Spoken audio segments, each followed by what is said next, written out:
श्री स्वामी समर्थ. स्वामी समर्थ अनुभूती या चॅनलमध्ये आपलं स्वामीमय असं स्वागत आहे. जर चॅनलला सबस्क्राईब केलं नसेल तर लगेच सबस्क्राईब करा की येणाऱ्या नवीन व्हिडिओचे नोटिफिकेशन तुम्हाला सर्वात पहिले मिळतील. आणि जर नवीन स्वामी भक्त असतील, स्वामी सेवेकरी असतील तर त्यांनी आपल्या चॅनलला सबस्क्राईब करायला विसरू नका. जर तुमचेही असेच काही स्वामी अनुभव असतील तर मी दिलेल्या नंबरवर तुम्ही मला व्हॉट्सअप करू शकता. तर बघा, मला बरेच कमेंट्स आल्या की ताई आम्ही पूजेला बसतो, आम्ही सेवा करतो, पण आमचं मन लागत नाही किंवा माझी इच्छा पूर्ण होत नाही, नेहमी आळस येतो, डोळ्यात पाणी येतं. तर मग हे शुभ संकेत आहेत की अशुभ आहेत किंवा असं का होतं? तर या सर्व प्रश्नांची उत्तर आपण आज या व्हिडिओमध्ये पाहणार आहोत. त्यामुळे हा व्हिडिओ तुम्ही शेवटपर्यंत बघा की जेणेकरून तुमच्या सर्व प्रश्नांची उत्तरे तुम्हाला मिळून जातील. तर पूजा करताना किंवा सेवा करताना आपल्याला आळस का येतो? तर बघा, आपल्यामध्ये जे काही नकारात्मक गोष्टी असतात किंवा वाईट गोष्टी असतात, दोष असतात, त्या आपल्याला सेवा करू देत नाहीत. जे आपले षडरिपू असतात, काम, क्रोध, मत्सर, मोह, अहंकार, या काही वाईट गोष्टी असतात त्या आपल्याला नकारात्मकतेने पूर्ण त्याचा आपल्या जे काही आपल्या मनावर असतो तो त्याचा थर चढलेला असतो आणि तो थर आपल्याला सेवा करू देत नाही. तर बघा, प्रत्येकाच्या बाबतीत असं होत असेल की जो कोणी सेवा करतो तेव्हा सेवेला बसताच त्याच्या डोळ्यातून पाणी येतं, आपोआप पाणी येतं. तर असं का होत असेल बरं? आपल्याला वाटतं की हा अशुभ संकेत आहे की काय, मी का स्वामींसमोर रडते आहे, मी काय पूजा करताना माझ्या डोळ्यामध्ये पाणी येतं आहे. तर असं काहीही नाही आहे, हा खूप शुभ संकेत आहे. डोळ्यात पाणी येणं म्हणजे हा खूप शुभ संकेत आहे. जेव्हा आपण स्वामींच्या जवळ जातो, आपली सेवा स्वामींपर्यंत पोहोचते, तेव्हा आपण पूर्ण भावनिक होतो, एकरूप झालेलो असतो आपण स्वामींच्या सेवेमध्ये, स्वामींच्या चरणाशी आणि स्वामींपर्यंत पोहोचलेलो असतो. स्वामींनी आपली सेवा, जी काही साधीभोळी सेवा आहे, पूजा आहे, ती स्वामींनी स्वीकारलेली असते. आणि त्याचंच हे आपल्याला म्हणतात ना, काय संकेत असतो तो आपल्या डोळ्यात पाणी येणं, हा एक तो संकेत देतात स्वामी की बाबा जे काही तू साधीभोळी सेवा केलेली आहे ती माझ्यापर्यंत पोहोचते. हा खूप छान आणि शुभ संकेत आहे. असं जर कोणाला होत असेल तर तुम्ही मला नक्की कमेंट करून सांगा की असं कोणाकोणाला होतं आहे. तर तिसरं म्हणजे की जांभई येणं किंवा शिंका येणं, खोकला येणं, अशा बऱ्याचशा आळस येणं, ह्या गोष्टी प्रत्येकामध्ये होतात आणि होतातच. जो नवीन सेवेकरी राहतो त्याच्या बाबतीमध्ये तर या गोष्टी 100% होतात. कारण असा कोणताच माणूस नाही आहे की त्याच्यामध्ये सगळं पुण्य आहे. त्याच्यामध्ये काही दोष असतात, वाईट गुण असतात किंवा वाईट जी काही शक्ती असते, नकारात्मकता असते, ती त्याला सेवा करू देत नाही. त्याच्यामुळे ह्या गोष्टी आपल्यासोबत घडत असतात.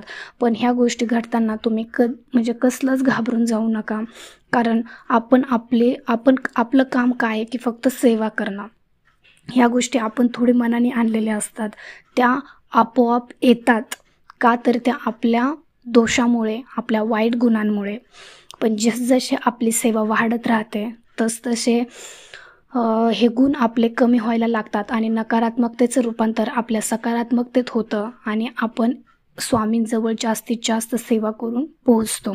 त्यामुळे हे जेव्हा गुण येतात, कोणाला जांभई आली किंवा खोकला आला, शिंका आली, तर तुम्ही घाबरून जाऊ नका. तुमची जी काही सेवा चालू आहे ती सेवा पूर्ण करत राहा. त्या गोष्टींकडे तुम्ही लक्षच देऊ नका. आणि जर असं झालं तर काय करायचं, आपले जे काही आपला उजवा हात आणि डावा हात कानाला लावायचा आणि भगवान विष्णूंचं स्मरण करायचं. ह्याने काय होतं की आपल्याकडून जे काही म्हणजे चूक झालेली असते किंवा थोडक्यात पाप झालेलं असतं, शिंका आलेली असते मध्येच किंवा खोकला आलेला असतो, आळस आलेला असतो, तर हे भगवान विष्णूंचं स्मरण केल्याने ते माफ केलं जातं किंवा आपण त्याच्यातून आपल्याला मुक्ती मिळते. त्याच्यामुळे फक्त ओम विष्णुवाय नमः किंवा ओम सरस्वती नमः एवढंच म्हणायचं आणि आपण आपल्या सेवेला लागायचं. दोन्ही हात कानाला लावायचे बस. आणि मनात असे काही वाईट विचार वगैरे काहीही आणायचे नाहीत, कारण आपण हे स्वतःहून करत नाही, ते आलेले असतात. त्याच्यामुळे तुमची जी काही सेवा चालू आहे ती सेवा चालू ठेवायची. तिसरी गोष्ट की आपल्याला असं वाटतं कधी-कधी, आता समजा आपण गुरुचरित्राचं पारायण करतोय किंवा नवनाथ पारायण करतोय, तर पारायण करताना किंवा दुसरी एखादी कोणती सेवा करतोय, तर ती सेवा करताना असं वाटतं की ही सगळी पूजा अर्चा उरकून मी कधी उठते, कधी उठतोय आणि हे अध्याय कधी संपत आहेत, कधी वाचून होतंय सगळं, आणि खूप आळस आलेला असतो, खूप कंटाळा आलेला असतो. असं प्रत्येकासोबत होत असेल, की आता समजा गुरुचरित्राचे एका दिवशीचे तुम्हाला 6 अध्याय वाचायचे आहेत. तर हे वाचायला बसलं की असं वाटतं, हां, आपण पानं उलटून बघतो की किती मोठे अध्याय आहेत, किती मोठे अध्याय आहेत आणि हे कधी संपत आहे आणि मी एकदाचा उठतोय, एकदाची उठते, मला नको-नकोसं वाटतंय. हे कशामुळे होतं? जेव्हा आपल्या मनातले जी काही नकारात्मकता साठलेली असते, ती बाहेर पडते आणि आपलं मन शुद्ध व्हायला लागतं. आपले जे काही नकारात्मकता आहे, वाईट शक्ती आहे, ती बाहेर पडते आणि आपण जी सेवा करतो, त्या सेवेने आपलं अंतर्मन शुद्ध होण्यास मदत होते. बघा, जेव्हा तुम्ही स्वामींचं नामस्मरण करता, तेव्हा नामस्मरण करताना पण तुमचं लक्ष लागत नाही. तुम्ही जेव्हा नामस्मरण करता, तेव्हा तुमच्या मनामध्ये दुसरेच विचार चालू असतात. तुम्ही स्वतःचं निरीक्षण करून बघा. फक्त तुम्ही माळ जपत असता, पण त्या माळेकडे किंवा त्या नामस्मरणाकडे तुमचं लक्ष नसतं. हे कशामुळे होतं? तर याच गोष्टीमुळे होतं की आपल्या मनात आपण एकाच गोष्टीचा, नेहमी वाईट गोष्टीचा विचार करत असतो की ह्याचं काय झालं आहे, त्याचं काय झालं आहे, मला हा असाच का बोलला, मला तसाच का बोलला, आणि आता मला हे काम आहे, मला ते काम आहे. म्हणजे अगदी पुढचे असे सगळे वाईट विचार आपल्या मनामध्ये किंवा अश्लील विचार आपल्या मनामध्ये येत राहतात आणि आपलं सेवेवर लक्ष केंद्रित होत नाही. तर तुम्ही हे विचार आले तरी त्याच्यासोबत तुम्ही गप्पा मारत बसू नका. जे आलेत ना, आले तर येऊ द्या. ते तुम्ही नाही म्हणल्याने काही थांबणार नाही आहेत. येणार तर आहेतच ते विचार. त्याच्यामुळे तुम्ही त्या विचारांकडे दुर्लक्ष करा आणि तुम्ही जे काही नामस्मरण करत असाल किंवा सेवा करत असाल, दुसरी अध्याय वाचत असताल, तर त्याच्याकडे तुम्ही प्रत्येक आणि शब्दांवर लक्ष द्या आणि तुम्ही कानांकडे लक्ष द्या. म्हणजे कसं, की तुम्ही जो शब्द बोलताय, आता अध्याय हा शब्द बोललात, तर ह्या अध्याय या शब्दाकडे तुम्ही कानाकडे लक्ष द्या. श्री स्वामी समर्थ म्हणतायत, तर तुम्ही कानाकडे लक्ष द्या की श्री स्वामी समर्थ हा शब्द. हे तुम्ही करून बघा. जेव्हा तुमच्या म्हणजे मनामध्ये नकारात्मकता निघून जाते, तेव्हा तुमचं कॉन्सन्ट्रेशन म्हणा किंवा तुमचं लक्ष केंद्रित होतं त्या सेवेवर आणि तुमची सेवा अधिकाधिक वाढायला लागते आणि तुम्ही स्वामींपर्यंत पोहोचता. तेव्हा आपल्याला कुठेतरी प्रचिती यायला लागते, अनुभव यायला लागतो. आणि मला बरेच कमेंट्स आले की ताई, अनुभव पण येत नाहीत. अनुभव येत नाहीत. मग अनुभव येण्याचं कारण हेच आहे की आपल्यातले जे काही वाईट दोष असतात, वाईट गुण असतात, ते अगोदर स्वामी आपले दूर करतात किंवा जे काही प्रारब्ध असतात, जे भोग असतात, ते दूर करतात. आपलं आधी अंतर्मन स्वच्छ करतात आणि मग आपली सेवा स्वामी स्वीकारून घेतात. त्याच्यामुळे जे काही नवीन सेवेकरी आहेत, त्यांची सेवा, जी काही सुरुवातीची सेवा असते, ती आपले वाईट दोष घालण्यातच निघून जाते. म्हणून त्यांना लवकर अनुभव येत नाही. आणि आपलं जेव्हा अंतर्मन स्वच्छ होतं, निर्मळ होतं, पवित्र होतं, तेव्हाच आपल्याला अनुभव येतात आणि तेव्हाच आपण स्वामींपर्यंत पोहोचतो. आपली पूजा अर्चा स्वामी स्वीकारतात. आता बघा, अगरबत्ती जेव्हा आपण लावतो, तेव्हा काय होतं, कधी आपल्या हातातून पडते. तर हा अशुभ संकेत मानला जातो. कारण नकळत का होईना आपल्या घरावर म्हणा किंवा आपल्यावर छोटी मोठी संकटं येणार असतात. हा त्याचा संकेत असतो, अशुभ संकेत राहतो. त्याच्यामुळे तुम्ही अगरबत्ती लावताना ही कमीत कमी थोडी काळजीपूर्वक लावा. आणि हे तुम्ही काही मनाने करत नाही आहेत, हे आपोआप घडतं किंवा आपोआप पडते. आणि जेव्हा ते आपोआप पडते, तेव्हा असं समजायचं की आपल्यावर नकळत छोटीशी संकटं येणार आहेत. म्हणून हा स्वामींनी आपल्याला सावध करण्यासाठी किंवा संकेत दिलेला आहे, आपल्याला समजण्यासाठी. तर आणि दुसरी गोष्ट आहे की आपण जेव्हा अगरबत्ती लावतो किंवा धूप वगैरे लावतो आणि त्या धूपचा, अगरबत्तीचा जेव्हा धूर असतो, तो स्वामींकडे जातो, स्वामींच्या फोटोकडे जातो. भले तुम्ही किती लांब लावलेली असू दे, तुमची पूजाची मांडणी थोडीशी स्वामींच्या फोटोपासून लांब आहे आणि तिथेही तुम्ही अगरबत्ती लावलेली, तर तरीही त्या अगरबत्तीचा जर धूर स्वामींकडे जात असेल, स्वामींच्या मूर्तीकडे, स्वामींच्या फोटोकडे जात असेल, तर समजून जा की तुम्ही जी काही सेवा करत आहात किंवा जी काही तुमची पूजा अर्चा आहे, ती स्वामींना प्रसन्न झालेली आहे आणि स्वामी तुमच्यावर, म्हणजे स्वामींनी तुमची सेवा स्वीकारलेली आहे आणि स्वामी तुमच्यावर प्रसन्न झालेले आहेत. प्रत्येकाच्या बाबतीमध्ये हे होत असेल की कधी-कधी आपल्याकडून काही गोष्टी नकळत घडत राहतात.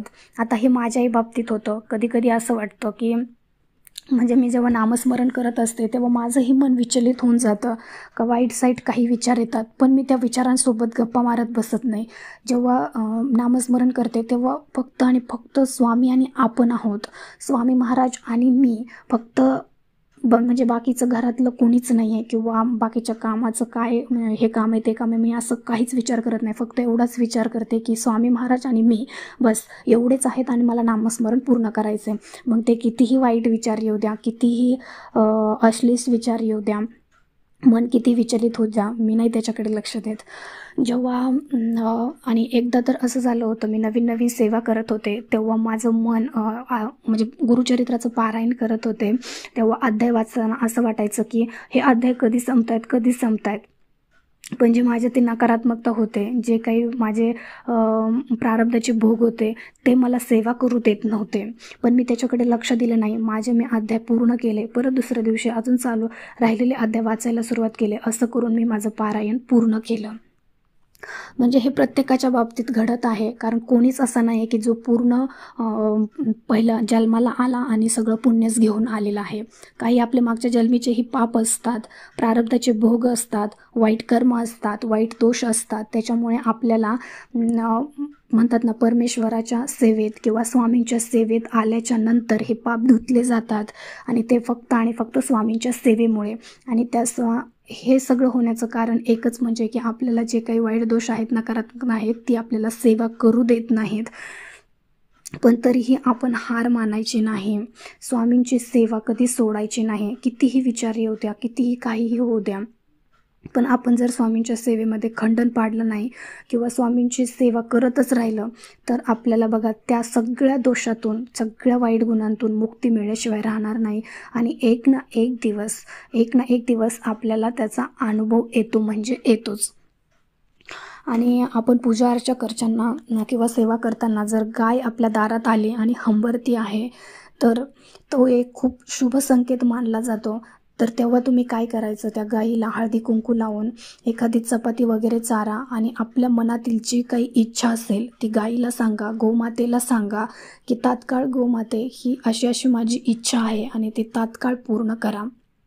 बघा, त्या क्षणापासून आपले जे काही इच्छा असतात त्या 100% पूर्ण होण्यास मदत करते. कारण गोमातेचा आशीर्वाद म्हणजे खरंच 36 कोटी देवांचा आशीर्वाद मिळण्यासारखा आहे आपल्याला. त्याच्यामुळं कधीही गाय आपल्या दारात आली तर तिला असं हाकलून देऊ नका. काही ना काहीतरी चारा, हळदी कुंकू लावा, आशीर्वाद घ्या, आपली मनातली इच्छा सांगा. तुमच्या इच्छा नक्की पूर्ण होतील. तर हे छोटे छोटे संकेत आहेत.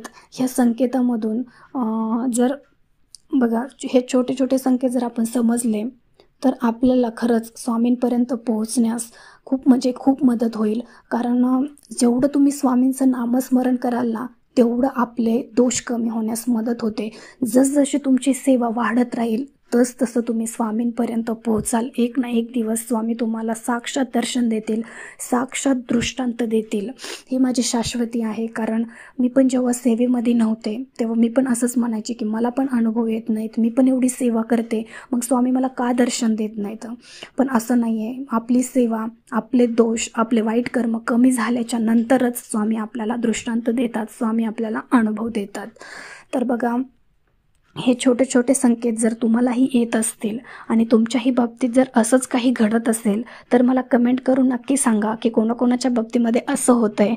आणि जर होत असेल तर वाईट गोष्टींकडे तुम्ही लक्ष देऊ नका आणि स्वामींच्या सेवेवर लक्ष केंद्रित करा. स्वामींच्या सेवेमध्ये खंडन पडू देऊ नका. एक ना एक दिवस तुम्हाला ही आयुष्याचं सोनं झाल्याशिवाय राहणार नाही. तर ही छोटीशी माहिती तुम्हाला कशी वाटली मला कमेंटमध्ये नक्की सांगा. आणि आवडली असेल तर लाईक, शेअर आणि सबस्क्राईब करायला विसरू नका. भेटूया अशाच एका नवीन व्हिडिओसोबत. श्री स्वामी समर्थ.